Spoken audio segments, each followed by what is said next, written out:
bien remarqué, l'appellation a été vraiment, on va dire, personnalisée. Là, on est sur la route du Rhum, destination Guadeloupe. Oui, effectivement, c'est nous qui sommes le partenaire majeur, mais vous savez, il y a une organisation tout autour.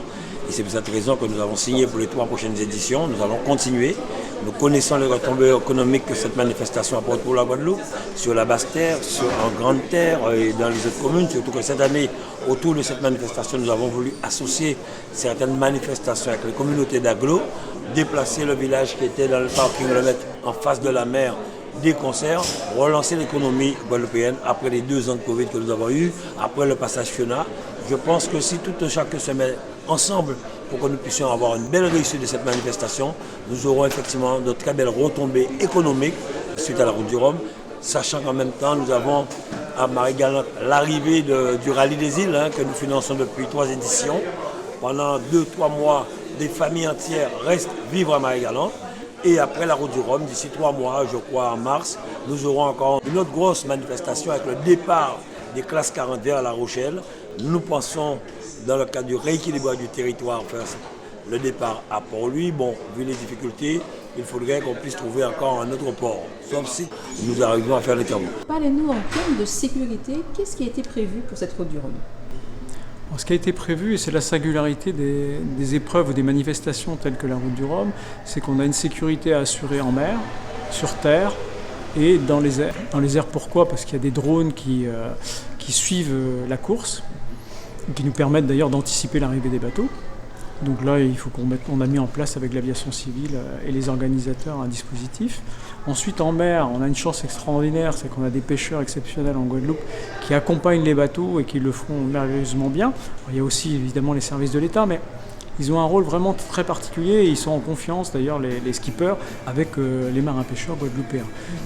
Ensuite, ils arrivent dans le grand port qui a ses propres règles de sécurité aussi et on voit bien que le grand port est très impliqué dans ce dispositif.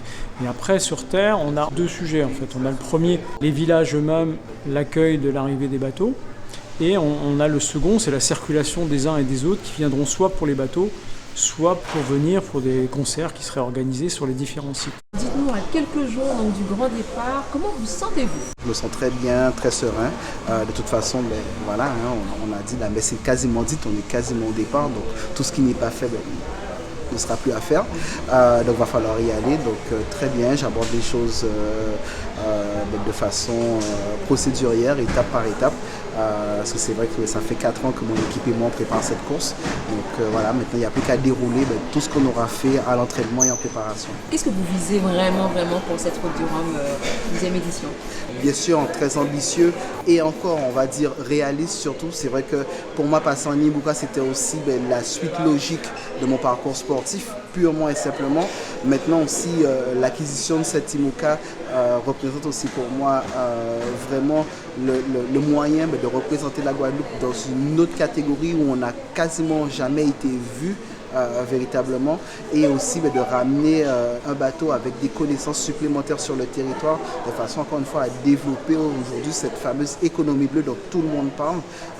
Donc vous l'aurez bien compris que ce bateau reste un support pour nous, aussi bien que la route du Rhum reste un média. Donc c'est vrai qu'il y a le côté sportif, mais j'ai presque envie de vous dire qu'il n'appartient qu'à moi, parce qu'au bout d'un moment je serai tout seul sur mon bateau, mais derrière on essaie vraiment de développer pas mal de choses et on est très content puisqu'on voit que la Guadeloupe a réellement envie aujourd'hui de se tourner vers le nautisme, de se tourner vers la mer et y met vraiment de gros moyens. D'ailleurs, on voit tout ce qui est mis en place aujourd'hui pour accueillir les skippers lors de cette belle arrivée de la route du Rhum.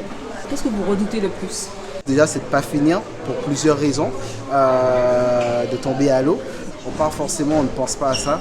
On pense juste que voilà, notre bateau est prêt, notre équipe nous suit, on s'appuie aussi sur les dispositifs qu'ont mis en place les organisateurs. Donc voilà, il n'y a plus qu'à faire. La route du Rhum Destination Guadeloupe, ça reste vraiment une activité sportive. Mais au travers de ça, c'est vraiment un côté touristique puisque aujourd'hui, nous sommes partenaires avec la région pour pouvoir préparer le village au niveau de Saint-Malo. Et ce que nous, on veut démontrer, c'est vraiment valoriser cette belle destination.